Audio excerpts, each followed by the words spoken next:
Yes, welcome to this Wednesday webinar with Honne Dohrmann from Germany.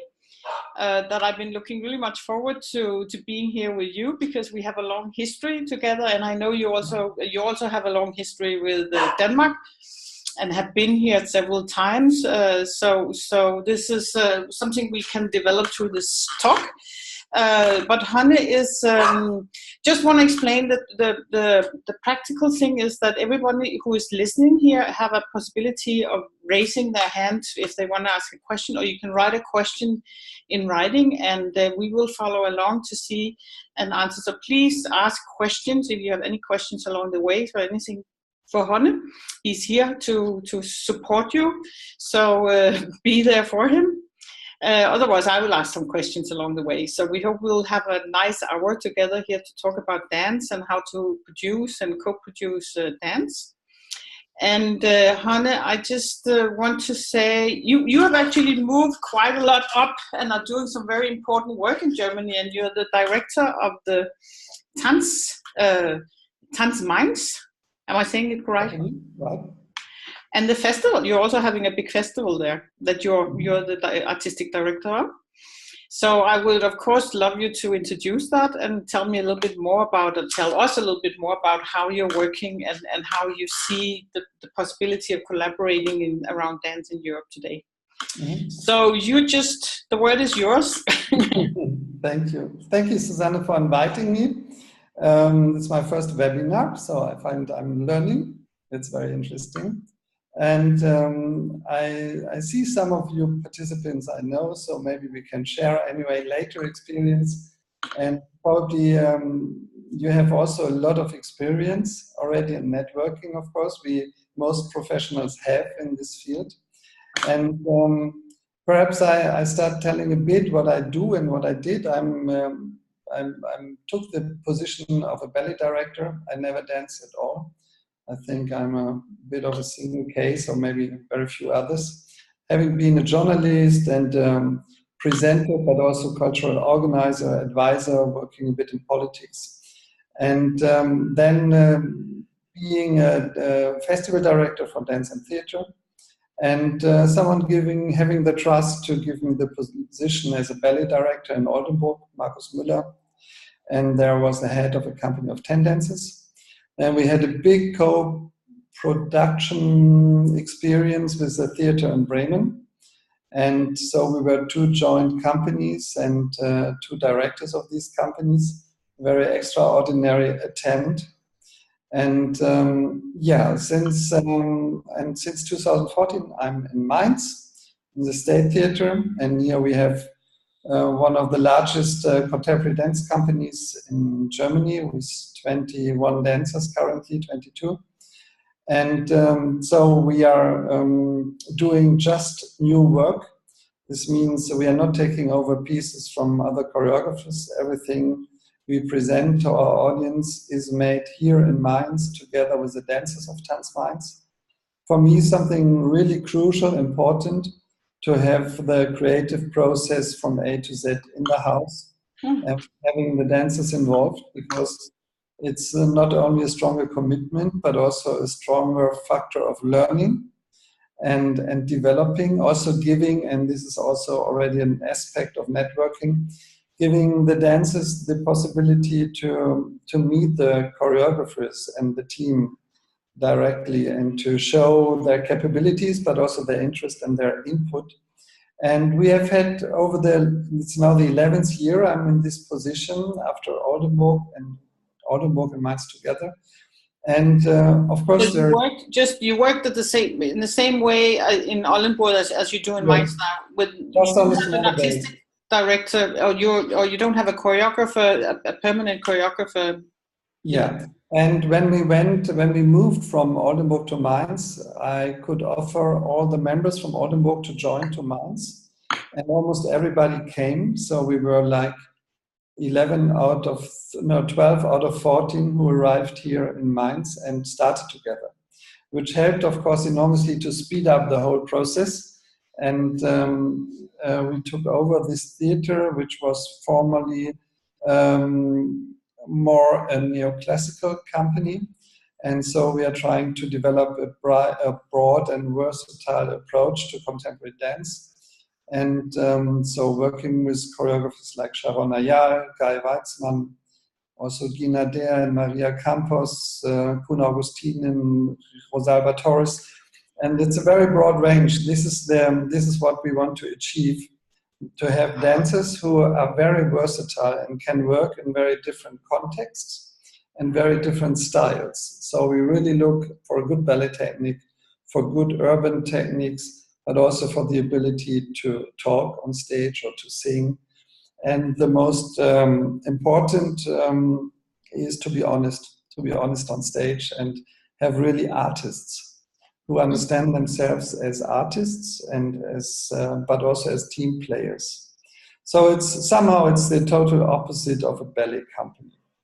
So it's also not Ballet Mainz, what it was before, but now it's tanzmainz, because I think it reflects much better what we do.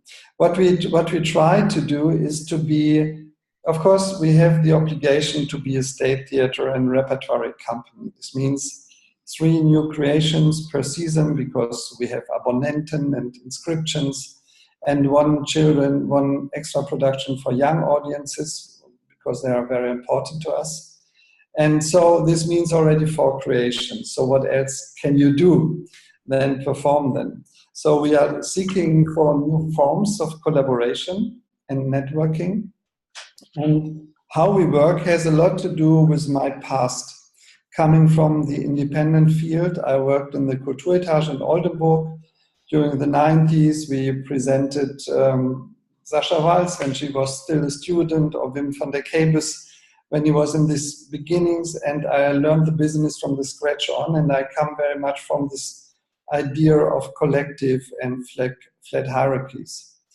And so coming inside this big ship with its more than 200 years old traditions means really slowly a process of change. And one change is that we say we open this state theater, which is enormously powerful, but usually also a bit stiff.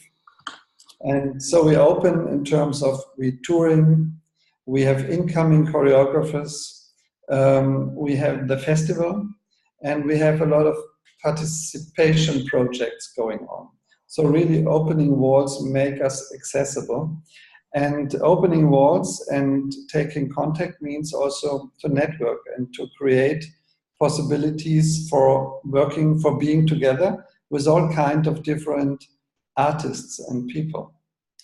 And for me, it's very important, if I talk about networking, that you have very, very different layers. You have the geographical layers, let's say, starting from local to regional, to national, to international. But you have also the other ones, which means you can do cooperation project with other partners which are not from the dance field. For instance, I'm super excited at the moment. Taneli is one of our panelists, Taneli Törmik, choreographer from Finland. Hi, Taneli. And Denmark. We consider him to be a little bit Danish also. To build it, yes. and a Danish choreographer also, right? And having, for instance, a project together with the Hochschule, and the high school, and the Kunsthalle here. And the Hochschule, we have a young professor, Professor Florian Janet, who was a working partner of William Forsythe. And they were developing motion capturing. And in Frankfurt, of course, I left back to the US, but Florian was a young guy, stayed here with all his knowledge. And so Taneli will do a choreography. We will do the motion capturing together with the high school.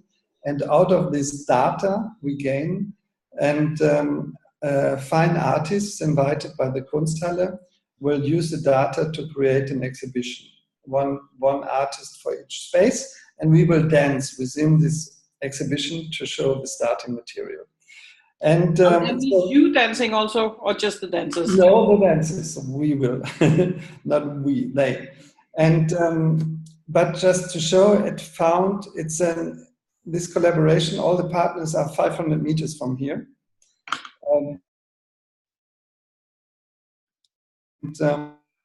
But we managed to create an idea, and which got the interest of the Kulturstiftung des Bundes, and we've got the highest possible funding. We just got 250,000 euros to realize this project, and this is with partners right and left, up and down the street. And so just to also, Mainz is not a big city, it's 200,000 people. But just to show that it's sometimes possible to create and to network on a very local base, hope successfully, at least fundraising wise, and I hope in the end also artistically. So I'm very curious, just to go back a little bit, how did you change a very bureaucratic old state theater to be more versatile in that way, both dance-wise with the dancers? It demands quite a lot of the dancers to change like that, but also how did you actually do this process of bringing down the walls? We know it's very difficult to actually make that shift. Did you have to make many difficult decisions, cut down certain places to be able to free up money to do new projects? I think the two most challenging aspects is, first, I could never do that alone. It really needs a CEO who is standing for it, and he is protecting us and giving us space and trust to do it differently. And without his support, it's impossible. So it's really an attempt which needs a big team. It also needs a Betriebsdirektor, which is the theater manager. So you need to have support on all levels in order to change systems. We didn't change the whole system, but it's many small steps. Like, for instance, we have other criteria for technicians. If we invite new technicians to join us, they have to speak English. And many of them have a different education like the technicians before. So with these ones, we can tour. Small example, in former times, you needed always one technician for light, one for the floor, and one for sound. And they were not touching other items. So you had always at least three. But today we have Veranstaltungstechniker. I don't know what it means in English. So these young, differently educated technicians who speak English and who can do all three of them. So we have only one technician, and we are cheaper and it's easier to tour. This is just one example. Yeah, but it's a great example that you actually take the technician as the most important part. You had to change that part of it. Yes, but it is, in fact, it is like this, because otherwise you have, in bigger productions, 12 technicians you tour with. You can still see it from many older theaters. Yeah. So it's been a conscious choice for you that you also wanted to tour with the company. The company didn't tour before you were employed? No, it is, I have to say, it's very difficult still. We are not touring so much. I think 4 out of 5 offers we have to deny, because we have the strength and the weakness is the abonnement system. So this means that many productions are set already throughout the season, and we are not spontaneous enough to react on offers, on short-term offers. So, but this is another thing. The touring we do is possible because we get the support from the colleagues in the theater, that they give us a frame of, let's say, 6 weeks, where we don't have performances in the theater. That means that the other departments have to perform more in this period. And even without having invitations for that, we have this frame we can use.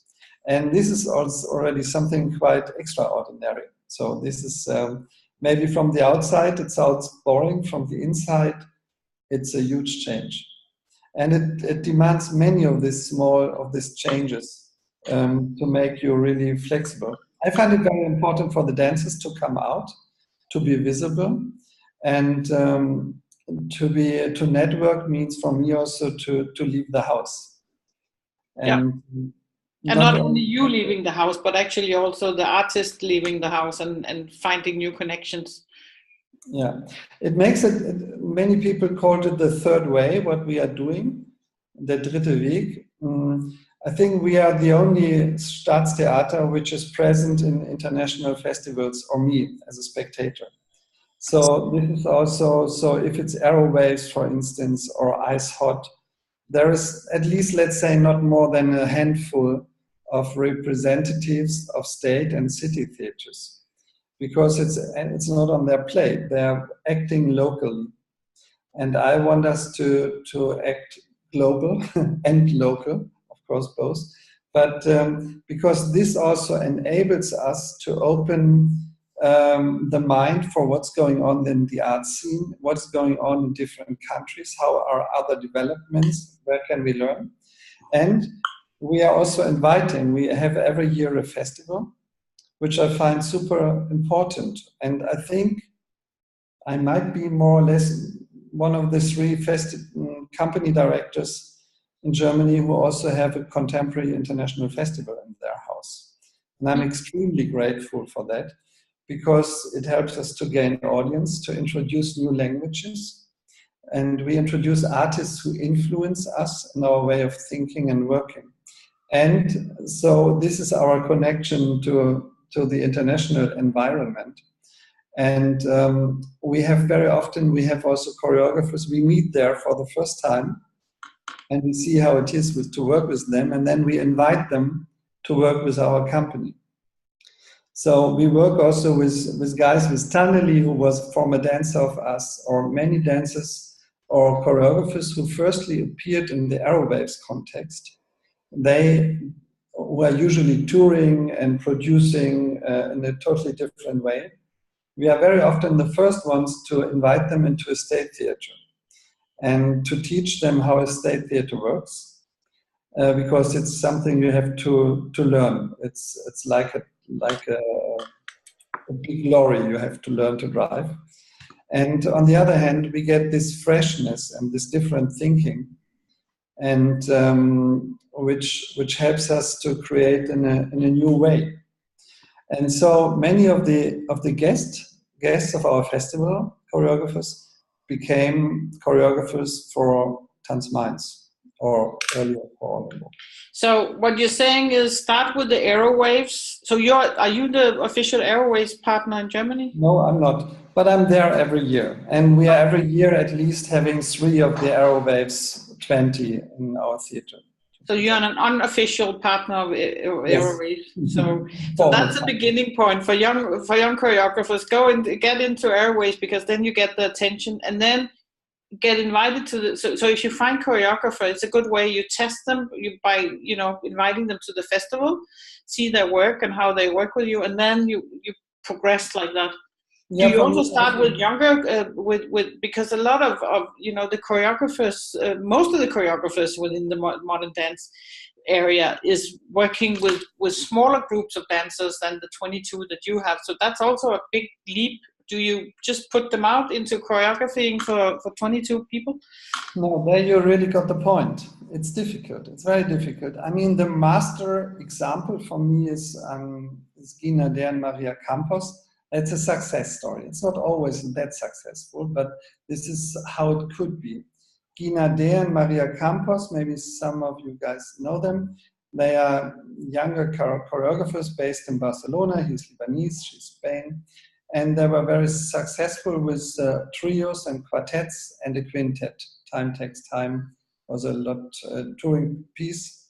And I saw, and the dancers were asking me before and saying, would be nice if we could have one day a choreographer who works a bit more with partnering and floor work. And then I saw their piece in Spain, and I thought, wow, that looks really great.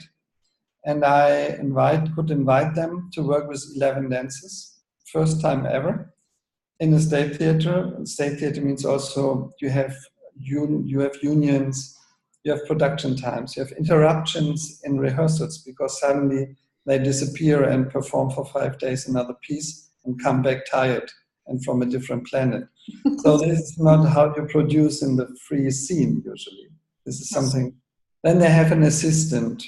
They have this state theater which is extremely strong with its workshops and structures. It's very strong, but you need to use it. And what I'm trying to find is always a combination of the locomotive Staatstheater and the skateboard independent scene. So to have the flexibility and creativity on one side and the experience and structural strengths of and so they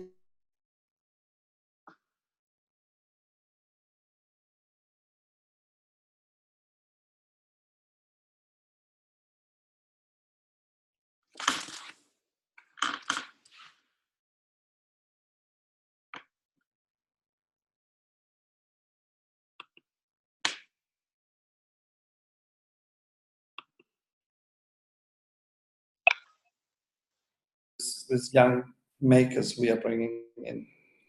Yes. Susanne, your picture disappeared. I disappeared, yes, and I don't know if everybody else stayed. I hope that if you said anything, maybe just repeat a little bit so we make sure that everybody got the point. I'm here. Yeah.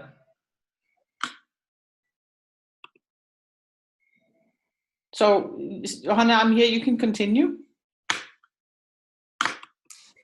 Yeah, I can continue. Yeah. This is a good example how it could work. And talking about networking also means for me to how to produce with others, for example. For instance, we got quite a good access to the Dutch dance theme by co-producing with Club Guy and Ronnie. Guy Weitzmann from Groningen is our house choreographer, and he is accompanying us since 2010. A strong voice in the independent dance scene in Holland. And we did a production together with half of their dancers and half of our dancers. And this production, My Private Odyssey, was performed in the repertoire in Mainz, but also in the big circuits in Holland. So we served those. Then they had a big production for the Dutch market, which they probably not could have achieved alone. And we had this strong incoming force, great dancers, fantastic musicians. And so we had a production for the repertory theater, but which was also touring. It was hard to organize. It was very hard to convince people. And we learned a lot what we could do better, but we managed. We managed in the end, and I think we had like 25 or 28 shows. So it became a quite good thing. So it's about for me also what we have. No, I'm just like talking about that. I think it's very interesting, this discussion about how to work in a bigger institution like that, and how to really, if you want to change it, you have to want to do it. You have to really engage in making structures that support the changes that you want to make. It's interesting because we have the same discussions in Denmark about what you do with the bigger institutions, because it's so difficult to break down these different barriers and go touring with the Royal Ballet for 22 performances. That would never, it would be too difficult to manage actually. So it's interesting that you're doing it. It has also to do with costs. Very often I'm trying to go on both tracks in a way. I'm happy that I was invited to join the board of the German Ballet Directors Conference. So we have a conference which is more than 100 members, and it's all the ballet directors from the state and city theaters and some more colleagues. So this is really, if you want to say, this system. But there, of course, I'm learning a lot, and because I'm coming from the outside and learning how other institutions work. And it's also very political, because we are discussing a lot how are the state and city theaters, how is their self-understanding. And the minds are opening. There's a new generation, there's a new thinking. Within the last 10, 15 years, there have been a lot of changes in Germany already. On the other hand, I'm going a lot to meetings like Dance Platform, Ice Hot, Aerowaves I mentioned already. And I have to say, very often, it's a bit strange that I'm meeting or sitting in meetings with people who work on residencies, who have not even 10% of the budget we might have. But I find more often possibilities for cooperation there than with my partners of the other city or state theaters, because they are just too big. And if big meets big, then it's really very difficult to come and do something together. But so the outcome for us and for a smaller entity is easier to find. If I come back with more results or activities, going to meetings like Dance House Network or something like this environment from. Yeah, so that's a bit how we tried. For me, it's also there's so many different levels you can be active, but it's important to go out and to show yourself and meet people. I would say for networking, that is probably the most important tool. Yeah. So you took the very best of being a free independent and going into institution and trying to merge between the two and make that work. I am a little bit curious still about how you choose the choreographers that you want to work with. How many commissions are you doing per year, and how are you choosing the commissions that you want to do? Mm-hmm. Good question. It's about 5. We can invite about 5 commissions we do. If you include a shared evening, not each production is containing the whole company, but also smaller groups. At the moment we have duets and quartets. Of course, it's very difficult because then what do you do with the rest of the group? So it's a big puzzle. It's much more difficult for us to do small productions than big productions. So a choreographer has to come and say, I want 22 dancers. Yeah. So if a choreographer comes to you and say, I have an idea to do a choreography for 22 dancers, then you're onto it. Then I'm usually not convinced immediately because 22 dancers means really. Yeah, I know that. 22 dancers all in, and it often means opera house. It could also mean orchestra, and that means pressure on everybody. And first of all on the choreographer, but also on everybody else involved, also me. And because, yeah, you can imagine if you have 100 people running for a production, so something should come out. And for me, this is the Königsdisziplin, so the king discipline, as we say in German, to find a cool contemporary choreographer who is able to work with 20 dancers in orchestra in a contemporary way. And for a theater with almost 1,000 seats, where we should have at least 10 performances, hopefully as full as possible. So this is, and there is a very, very few guys around, also whom we can pay because the theater in Mainz is not very rich, and who are open-minded enough to take this challenge also together with us. And the longer I do it, the more I can understand companies who buy functioning pieces, like from Foresight or von Mahnen or something. You play safe. And because it's really the other thing we do is of great risk, I have to say. And so it causes sleepless nights sometimes, but you were asking, how do I choose? So one criteria, the bigger it is, the more I look, does somebody have experience? It's very important also that it is a way of choreographing which is interesting for the company. Because one of my approaches is I really would like the company that they can learn out of each process. The third one is personal trust. If we go into such an adventure together, I really need to have a personal relation and trust to the person who's doing it. That does not necessarily mean we know each other for 10 years. But sometimes you have also 2 meetings and you have the feeling, well, you really have a connection to each other. So let's go for it. And this is important. Then this transparency, that we really talk about what are we going to do. And then I would like a contemporary approach. So not so many long arms, long legs, but finding new choreographic languages. The smaller the venue becomes, the next one is 400 seats. This is our standard venue. Then it's a bit more simple. And I also like for signatures which are really original, connected to society if possible, and to current political questions also. So we will do a piece with Guy Weitzman called Freiheit quite soon next season.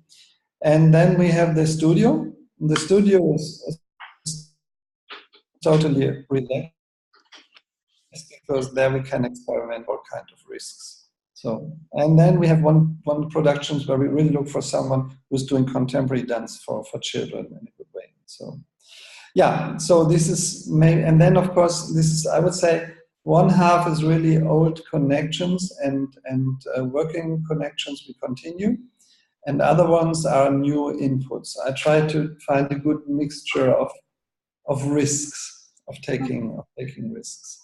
So. But at the same time, you have a house choreographer, you mentioned. Yes, every 1 or 2 seasons, Guy and Ronnie are doing one creation of these 5. Okay. So he's like your... Yes. Also, it's important for the dancers because I'm totally depending on the colleagues who have an expertise on really dance matters. Like the rehearsal directors have a very important, influential role here. They have more power than other companies. And the dancers, they need a personal choreographer. They can also ask about career questions, dancing questions, injuries, development. And I find it very important to have someone whom the dancers trust at my side. One other thing about change is, I think it's important to mention for me, is you can't imagine from outside how a ballet company works, how strict it is, how you have to keep yourself available as a dancer, how steep the hierarchy is. And to build all this down step by step takes also time and investment. For instance, our dancers, they know 2 months in advance if they will have a day off or not. In most of the companies, you know you are off on Sunday, and then the rest you understand Thursday if you are lucky, the Thursday before. And it's still very current in many companies. So, so to empower the dancers is I find also really very important, that they can be partners to the choreographers, and you know. And how do you empower the choreographers? How do you work with mentorship for them? How this career for them? How often are they moving out of the company? All these issues, or are they just permanently with you? The dancers are the choreographers. You mean the dancers are the choreographers? Now I was curious about the dancers. You know, how you are actually supporting the unfolding of the dancers in the company. Yeah, it's a balance. It's an act of balance always, because of course they are in a big group and they have to function in a certain way. But we look for people who already bring in improvisation skills, who are personalities and have a good opinion. For instance, I love to sit on panels with our dancers because I find them really smart. And smart dancers are better dancers. And so this we want to use, its potential we want to bring in. So yeah. I don't know if it was the answer you were aiming for. No, but it was interesting, you know, because you were mentioning this about the career of the dancers, how you actually support them to develop in a way where they use their capacities as dancers, their bodies and their minds in the best possible way. And if they have aspirations to be choreographers, or do you have any way you support their development? Yeah, I'm not a big fan of young choreographers evenings, as long as I don't feel really the wish of someone to do something. And then if there is talent and will to do something, and then I try to support them with my contacts or with my advice or as an outside eye. So I try to be around. Also, we talk. Um, Important is also feedback. So we have feedback talks for each single dancer once or twice a season. We have a feedback talk after each production.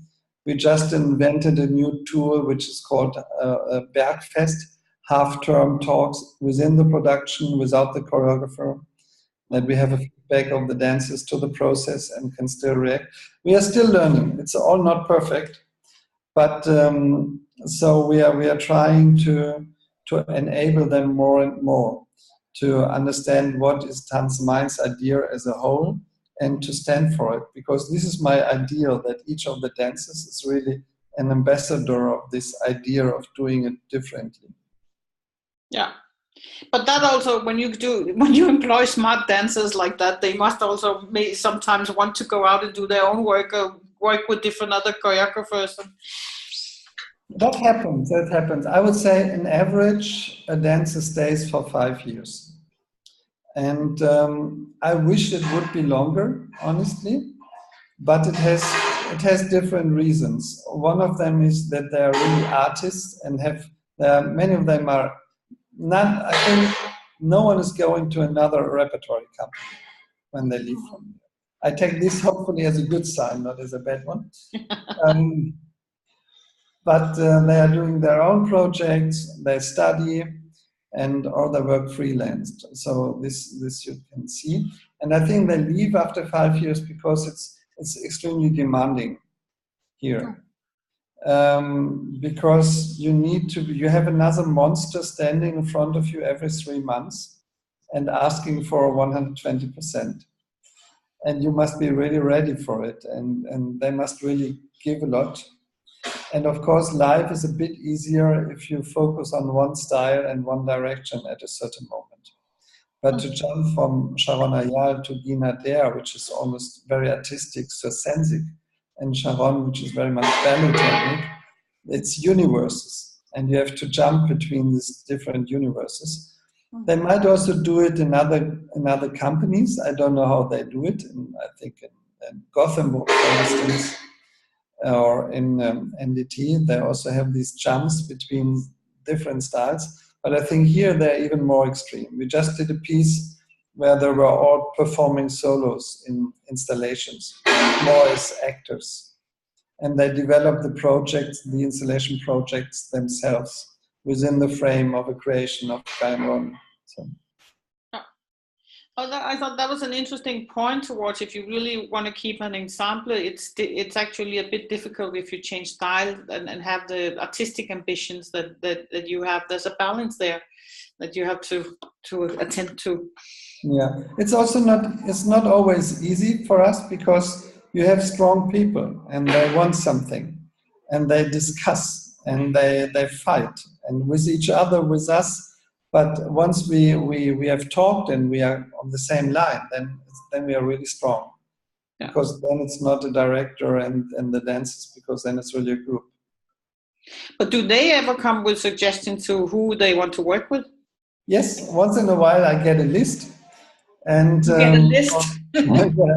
or a proposal, and I'm studying it very carefully, and sometimes it works out also in the end. So, but very often I also try to surprise them, of course. But it's also very interesting. My position in a way is very powerful, but only until the very moment I signed a contract with a choreographer. Because then I need to leave the field to him or her. And then I'm more serving as a mentor, outside eye, dramaturg, whatever is asked. And so I'm starting here. And after this process began, it's really the choreographer who has the say and who is dealing with the dancers more directly. So. Yeah, that's a good thing to be aware of in the position you have an artistic director like that. So yeah. Honne, I'm a little bit curious because I know that when you were in Oldenburg, you had this network, European net, where you were working with other ensemble dance companies who did not have a permanent choreographer, and you were doing projects together. Are you still in that, or can you talk a little bit how you collaborate with other institutions like that? I would love to reinvent it. It was called RepNet. It was initiated by Bruno Heinrichs, who became at that time director of Carte Blanche, the national Norwegian company, contemporary dance company. And it was 5 directors: Katrin Hall from Iceland Dance Company, now in Gothenburg; Janet Smith from Scottish Dance Theatre; Åsa Söderberg from Skånes Dance Theatre, and Carte Blanche and us from Dance Company Oldenburg. For 5 years, we were working closely. That was my university, because being a festival director is one thing of dance, but being a dance director is a totally different thing. So I had to learn a lot, bloodily. And we were meeting all 3 months with the 5 directors of us in order to nurture and support each other's companies and ideas, because all these companies were working only with incoming choreographers, which is really special. And we all had the same size. And so we organized workshops for rehearsal directors. And 2 times we managed to bring all 70 dancers together for 1 week, make workshops and exchange, moderating and exchange. And we were performing for each other. And we developed best practice examples. And for instance, our workshop for the most lonely people in the dance business, the rehearsal director, became such a big success that we were continuing and offering it as a platform in London. And I think there were like 65 rehearsal directors from all over the place coming. And so this was very helpful, and we helped us a lot with questions of daily practice. How many days off?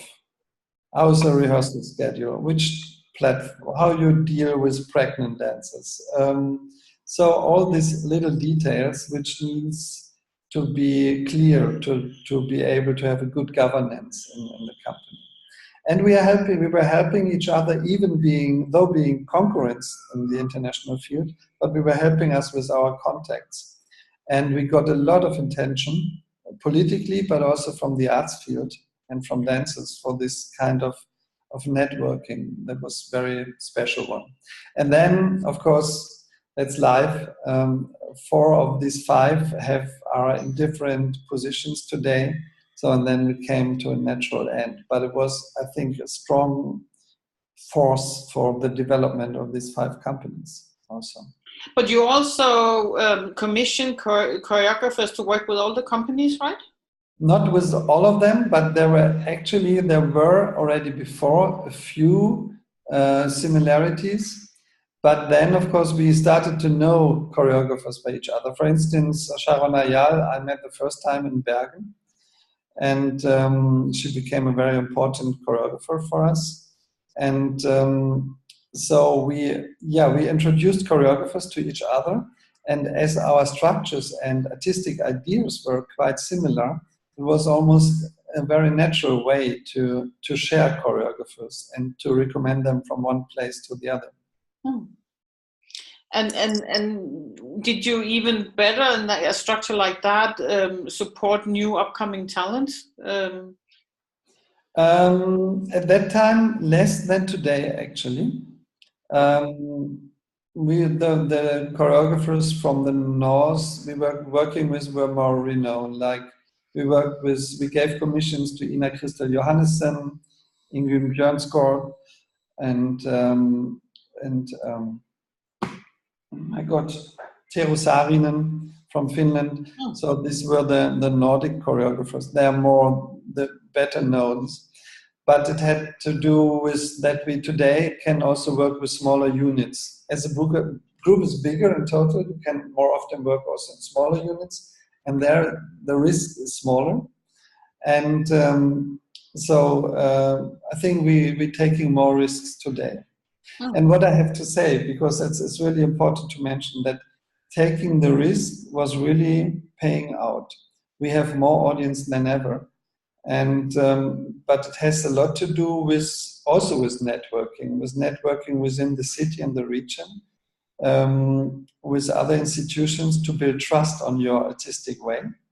And the people are much more open today because we also talk much more about how we try to approach an artist or a goal or a technique. We try to be very transparent in what we do. And so we have all kind of partners from neighborhood clubs to sport clubs, and which are somehow attached to us and help to carry our ideas. And they are curious for what we do. And this is also the other part of networking. We have many productions where we include locals.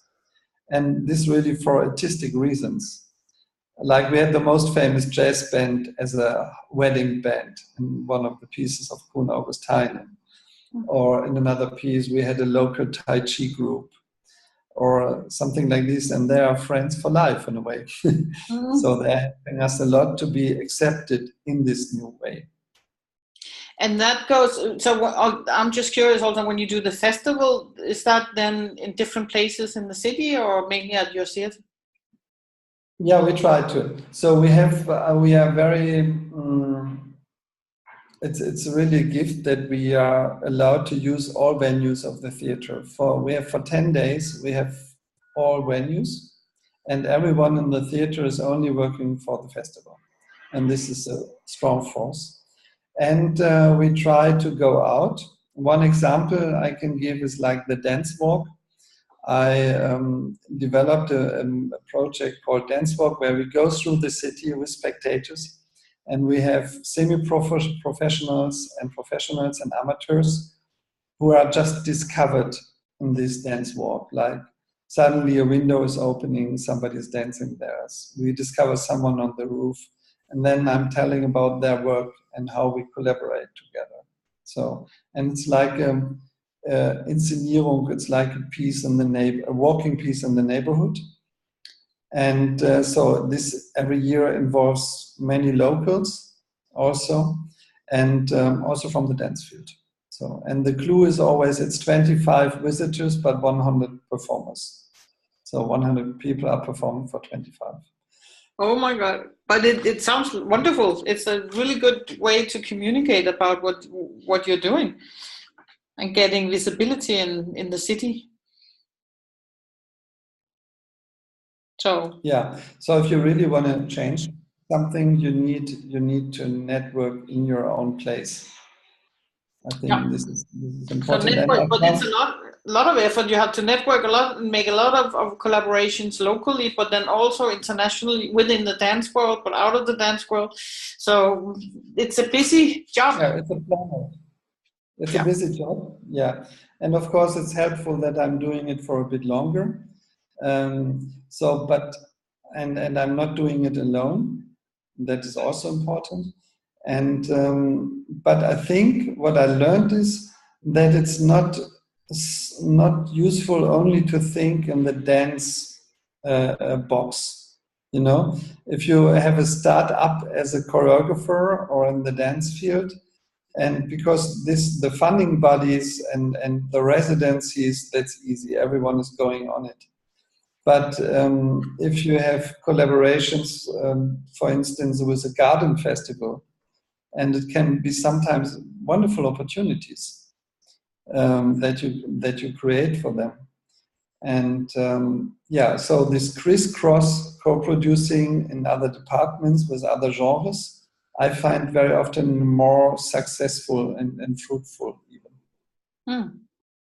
I just want to remind everybody listening in here that if you have a question for Honne, just please raise your hand or write it. I think you can write in a chat to ask a question.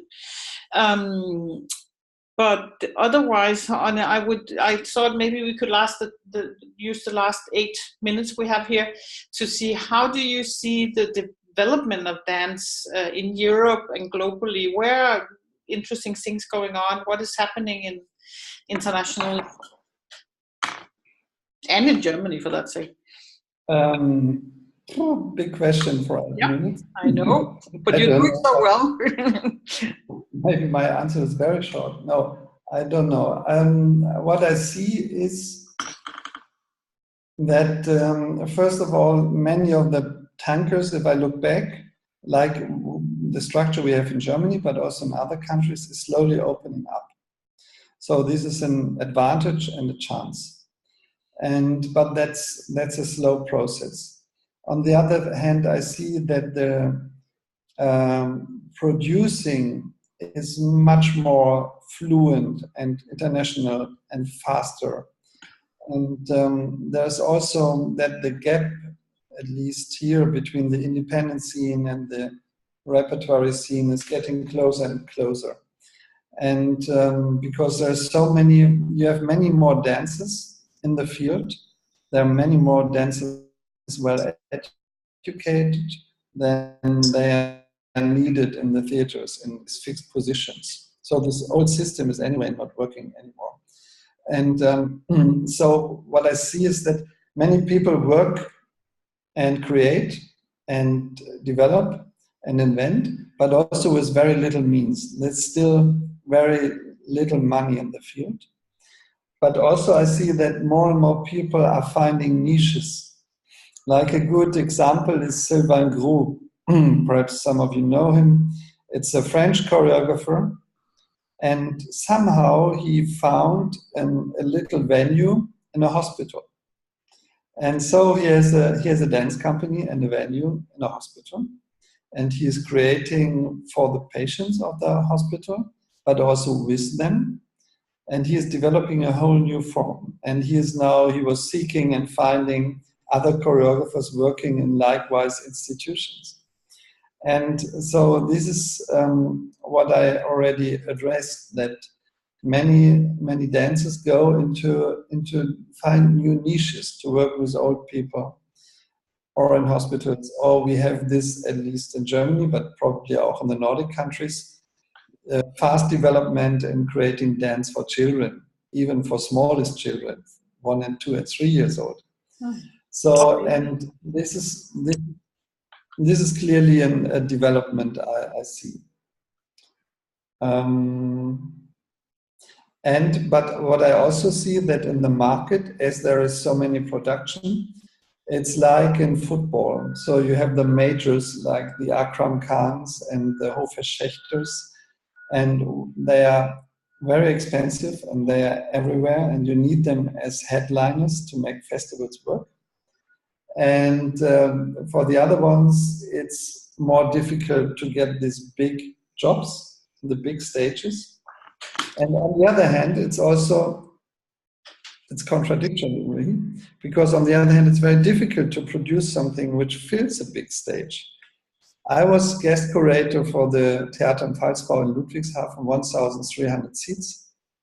What do you put there in a city of 120,000?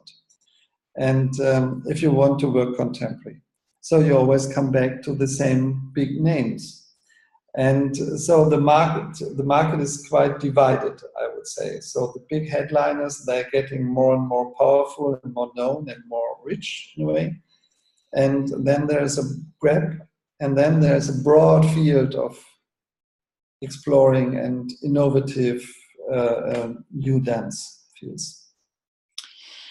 I'm just a little bit curious, because I don't think you have mentioned, of course you mentioned Stanley, but apart from him, you haven't really worked with any Danish choreographers, which is a little bit strange, because you do have I haven't worked with a Danish choreographer. Yeah, have you worked with any Danish choreographers? Because you actually haven't mentioned any. Yeah, what is the reason? Good question. It has nothing to do with the country, I would say. I know you love Denmark, so. No, I have many relations to Denmark, without hopefully not harming anyone. But I have to say, I have the feeling the dance field in Sweden or Norway is much more active. and already for a bit longer in the development of choreographers there. And there is very few choreographers in Denmark, if at all, like Tine Torvald, I know, and some very few others, but who have the possibility to work also with a bigger group of dancers. So happy you helped you. I don't know if you know that, but she was listening to the talk, so it's good you mentioned her name. So, and she's on the Arts Council today also, so that'll be a good advice. So, finaling up here, it was. Do you have any last comments? We have 2 minutes left. Sorry? We have 2 minutes left. Do you have any final things you need to say before we close up?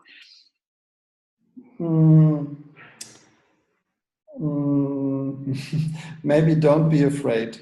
Don't be afraid continuously to take risks, and don't be afraid to look for partners and opportunities where you would not expect them on first hand, or where you would not dare to ask. And because this is very often the more surprising, the more interesting input, and which makes you in a way unique and different from the others, which is enlarging your experience and your opportunities. And I just wanted to, on the Danish note, I just want to have, we have a long relationship going back, but I know you have a special thing going on. You had with Denmark with Martin Linnaeus, where you were doing dance festivals with him for many years actually, and I just thought that would be a curious thing for people to know about your relationship with Denmark. My dear friend Martin passed away, and so, which is so sad. And I met him in 1999 in Finland in a theater bar, and we were talking. He was a set designer, and we were talking about summer holidays. It was already late, and I was saying I go to swimming holidays in France, and he said sand sculptures in China, and I thought he's doing a joke. And he was not. And so he introduced me to this whole world of sand sculptures. And as I was the head of a street theater festival, I was already very much researching and seeking for fine art in street theaters. And so we started to do the sand sculptures. We founded 2 companies together, and we made huge events in Berlin, but also in Austria and on the North Sea coast, with the best sand sculptures from all over the world, which was in fact a theater and dance contact in the beginning. And yeah, so we had a great time together and discovered a great field. Yeah, we still miss him here also. Yeah. Honne, it has been wonderful to have you here.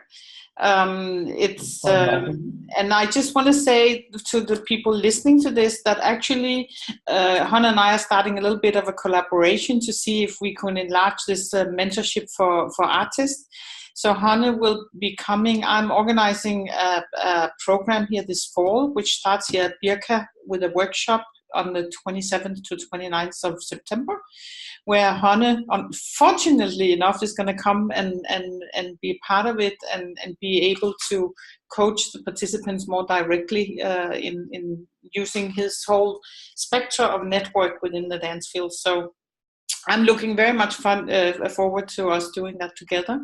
So this is not the last you're going to hear about Honne. We're probably going to bring him back for several occasions. So thank you very much. It's been really inspiring. I saw there was a chat for you here also.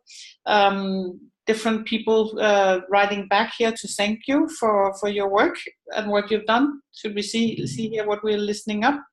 Hey, thanks a lot for this inspiring talk. Are you taking risk with young choreographers with experience with working with smaller groups of dancers, fine artists, filmmakers, etc., who are curious to work in larger scales production and or research? Step by step, I would say. So we carefully look out who could be an interesting partner and find that out also together with our team.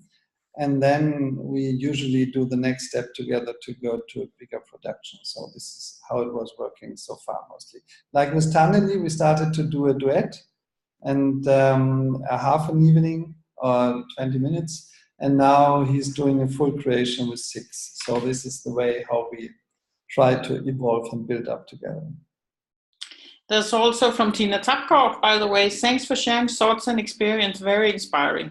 So that was nice. It was really great to get these comments back, so we know that people have been listening and being inspired by this. We